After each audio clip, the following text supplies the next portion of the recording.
বিশ্বদেব তিনি অশুভ শক্তি, যেহেতু ন্যায়পরায়ণ মানুষ হয়ে দুর্যোধনকে তিনি সাপোর্ট করেছিলেন, অন্যায়কে যারা সাপোর্ট করে তারাও অপরাধী। এবং দ্রোণাচার্য তিনি একজন অস্ত্রগুরু, শিক্ষাগুরু, তিনি অপরাধ করেছেন। আর ধৃতরাষ্ট্রের কথা কি বলবো, পুত্র স্নেহে অন্ধ হয়ে তিনি অন্যায়কে প্রশ্রয় দিয়েছেন, কিন্তু গান্ধারী প্রশ্রয় দেননি, এজন্য গান্ধারী ছিল পূজনীয়া। কিন্তু ধৃতরাষ্ট্র আমাদের কাছে ঘৃণিত ব্যক্তি। বিশ্বদেব যদিও পূজনীয়, এক পর্যায়ে তিনি ঘৃণিত ব্যক্তি। ভগবান শ্রীকৃষ্ণ তাকে ধিক্কার জানিয়েছেন, কর্ণকে ধিক্কার জানিয়েছেন, দ্রোণাচার্য, কৃপাচার্য এদেরকে ধিক্কার জানিয়েছেন। সুতরাং অন্যায়কে আমরা কোনোদিন প্রশ্রয় দেব না, অন্যায় কোনোদিন মাথা নত করে সহ্য করব না।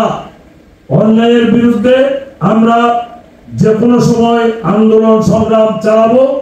সুতরাং আমরা শ্রীকৃষ্ণের বংশধর, শ্রীকৃষ্ণের বার্তা আমাদের প্রত্যেকের হৃদয়ে জাগ্রত হোক, এই কামনা করে সবাইকে শুভ প্রণাম।